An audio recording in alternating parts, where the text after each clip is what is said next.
predicted lineup, and probably the hardest predicted lineup that we've had so far this season. And Postecoglou has been speaking in the press conference, giving us the lowdown on team news, and let's get into it. And deep breath, and here we go.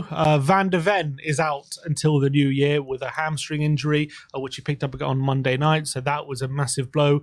James Maddison and confirmed that the ankle injury is a lot worse than first anticipated, and he's also going to be out until the new year, but it remains to be seen when he'll be back. But that's not a good situation. It looks like ligament damage on his ankle. Richarlison has had his surgery yesterday, and he should be out for about a month, they were saying, probably out for a couple of weeks after international break, but he is out for this weekend. Obviously Romero and Udogie are serving suspensions after their red cards against Chelsea on Monday night, and obviously the long-term injuries of Perisic, Solomon and Sessegnon are no closer to returning as of now, so they're remaining out for the time being. All right, well, let's get into it then. 4-3-3 formation as per usual. In goal is going to be Vicario. And look, he's going to have to be on his top game, to be honest. Yeah, off the back of what was one of the best sweeping performances I've ever seen, he's probably going to have to do the maybe similar in this game, because we obviously, with Van de Ven in the team, the need to sweep as high as maybe he did on Monday night is less so, because you just got that player with the recovery runs that Van de Ven does. But without that, I think Vicario, maybe the instruction might be for Vicario, just be a bit higher, just in case those balls in over the top, because we know that Dyer's more like Dyer, and whoever's next to him is going to be more likely to be caught out than Van de Ven. So I think he might have a crucial role to play in this one. Yeah, I'm actually so happy that they don't have Moutinho or Neves anymore, because that ball playing ability from the middle to maybe feed Hwang in would be so much more dangerous. Now they don't really have that kind of, they can't replicate that with the players that they have now. So they've got a different type of threat. I mean, João Gomez, Lamina, they've got like really good ball carrying ability, but before that, in Neves and Moutinho, it was much more about good quality passing. Exactly. So that's Vicario in goal. A right back, Ange did say that Pedro Porro hasn't trained all week, but he will fit for this game, so that's at least $1+ coming into the game. Yeah, it's vital. Obviously, he picked up a little knock against Chelsea on Monday night in the first half, but was able to finish the game and finish it strongly as well. So really vital that he comes into this one. And he's going to have, I think, as well, the wide areas is where Wolves get a lot of their joy. Luckily, Neto's not available, but still, whoever's going to be in the wide areas, whether it be Hwang or Cunha, if Porro can dominate that duel, they'll go a long way to Spurs maintaining their dominance. Right-hand side of the defence, we're actually siding with Ashley Phillips to make his first appearance for the club. It could have been Emerson, could have been Højbjerg, who both had stints at centre-back on Monday night. But we are just going to side with Phillips, seeing as he was pulled out the under-21 squad in anticipation for this game. But it could be either or, to be honest. Yeah, and as well, he's been on the bench a few times, hasn't he, during the season? So he's not exactly an alien to the first team this season. So hopefully he's impressed Ange enough to maybe throw him into the deep end. We saw how, early in the season, Van de Ven signed for Spurs a few days before the first part of the season, first game of the season, and he threw him in, and he just felt like he took the risk. So we're going for Phillips in this one, albeit, yeah, as you say, Davis or Emerson or Højbjerg, it could be any number of them. I doubt Davis, because we got no more left backs, but could play Emerson there. Yeah, I guess Emerson left back and Davis on or Højbjerg even. Or Højbjerg. So there's a few options, but we're going for what we're hoping for, and that's Ashley Phillips in this one. And that will be alongside Eric Dyer at left centre back. And it just brings up that question again that I brought up on after the transfer window shut with Davinson Sanchez, how we just let him go without bringing in a replacement. And we could have used him now, to be honest. And that's what of a sorry state of affairs is when you wish you've got Sanchez and Dyer at the back now. Yeah, and the thing about as well how solid Sanchez was looking in pre-season, wasn't he? He was looking a lot better with under Ange. So it is a shame we don't have him, but it is what it is. We can't play players who aren't here anymore. So obviously Eric Dyer comes in, had a good cameo against Chelsea, albeit I did feel like near the end he was getting caught out with his lack of pace, and that was reality. But it's going to happen with 9 men, though, isn't it? To the best of players. That's also true. with Wolves, how they play up front, hopefully he's going to be able to contain Kalajic, who's a bit more of a taller physical threat. And if Dyer's got that kind of threat to deal with rather than a striker who's pacey in behind, hopefully that's more his cup of tea.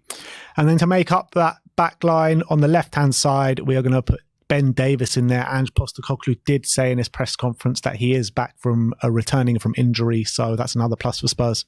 Yeah, there's obviously a shout for Emerson Royale as well, who's been playing at left back quite a bit this season. But we've gone for Ben Davies, who's a more natural lefty, and didn't have the best game against Crystal Palace, but hopefully he obviously went off at half-time with a bit of a knock, so hopefully if he's fully recovered, he'll be putting a better performance in this one.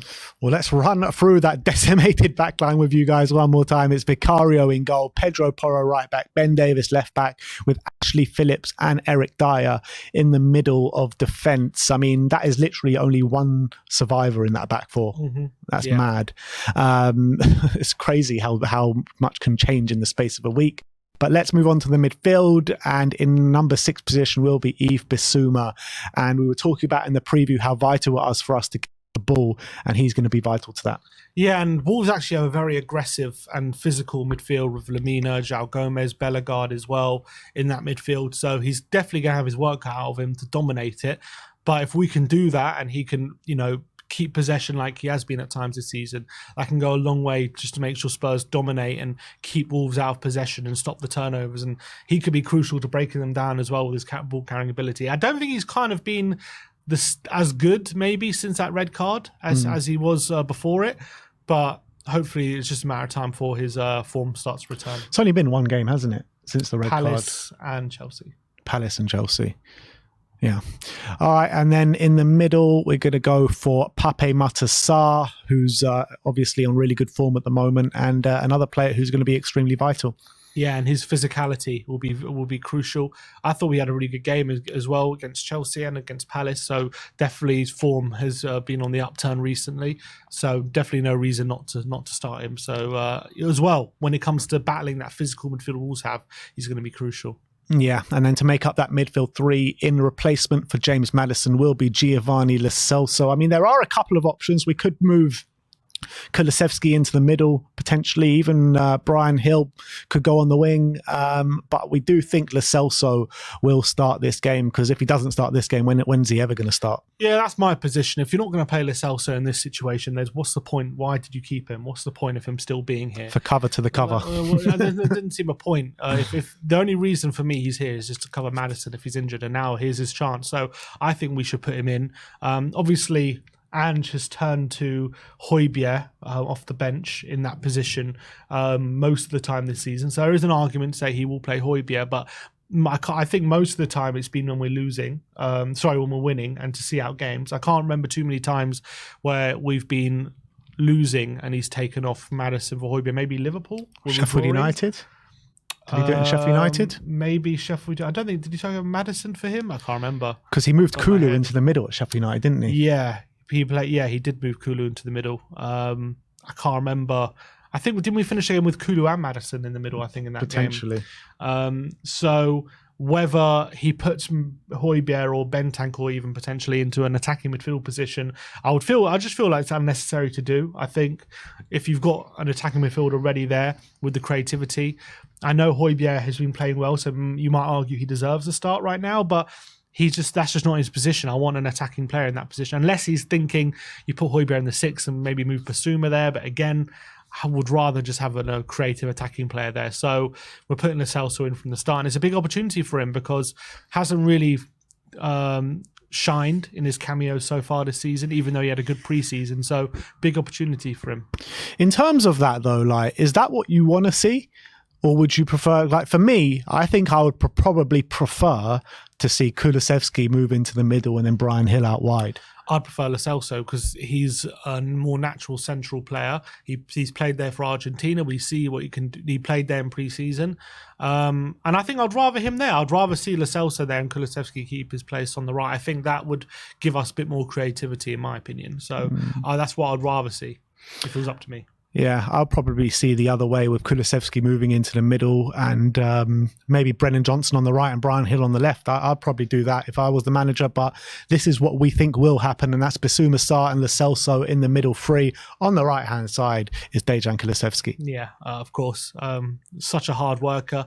Obviously got the goal against Chelsea with a bit of luck, but was having a good game up until things started to go against us. So he's going to be crucial in this game for sure when it comes to breaking down a low block with his ball retention and ability to keep the ball in tight spaces, especially against, I think, Ait Nouri is going to be on that side. So quite a physical, good pacey left back. So, but I do think he's got his flaws defensively. So I think hopefully Kulusevski can take advantage of that.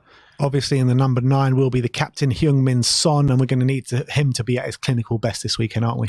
100%. Obviously, Craig Dawson has been in fairly good form this season. I think they've also got Max Kilman and Totti Gomez if they're playing a back three. So up against a back three, you could argue it could be a difficult day for Sonny, but we know he's clever enough to find the little spaces in the box. All he needs is a sniff of goal. And he can put away those chances. So it's going to be a difficult game, I think. It's 3 physical defenders, but if he can just be clever enough to find those spaces, then Son can be decisive on the day. And then to finish off the starting 11 on the left-hand side, we're going to go for Brennan Johnson, who's been extremely unlucky so far in a Spurs shirt. I mean, given his first start against Arsenal, goes off on the hour mark injured. Given his second start against Chelsea and goes off after half an hour with the red card. So he looked really bright, didn't he, at the start of that Chelsea game? So more of the same, please. Yeah, I completely agree. And he's going to be probably up against Nelson Semedo on that side, so another pacey right back who's on his day good, but definitely has his flaws defensively. And if Johnson can get a run at him and find some sort of space, I do envisage him getting some joy. Also, I think Johnson, because he's got those predatory instincts, could be very decisive in the penalty area if we're taking long shots and he can pounce on rebounds and things like that. That could be very crucial as well. So could be a big day. So hopefully this is the first game we see Johnson for more than an hour in a game. Let's hope that'll be nice. That'll be it. So let's run through that lineup with you guys one more time. This is our predicted lineup for the Tottenham against Wolves at Molineux. So we got Vicario in goal, Pedro Porro right back, Ben Davies left back with the middle 2 of Eric Dyer and Ashley Phillips. In the midfield 3, we've got Yves Bissouma, Pape Matar and Giovanni Lo Celso. On the left, Brennan Johnson. On the right, Decky. And then up front, Heung-min Son. The predictions, Sim's going for 1-0 to Spurs. I'm going for 2-1 to Spurs. Who's going to get the goal for you? Who's going to get the goal? I am going to go for Sonny. Yeah, I'm going for 2-1, and I'm going to go for Sonny and Brennan Johnson to get on the score sheet as well. Brennan Johnson with his first goal for the football club. Let's hope so. Me and Sim are going to be up at Molineux tomorrow, bright and early, 12:30 kickoff. Let's start off the weekend with 3 points. Thank you everyone for joining us today. Like, subscribe and comment. And as always, come on you Spurs.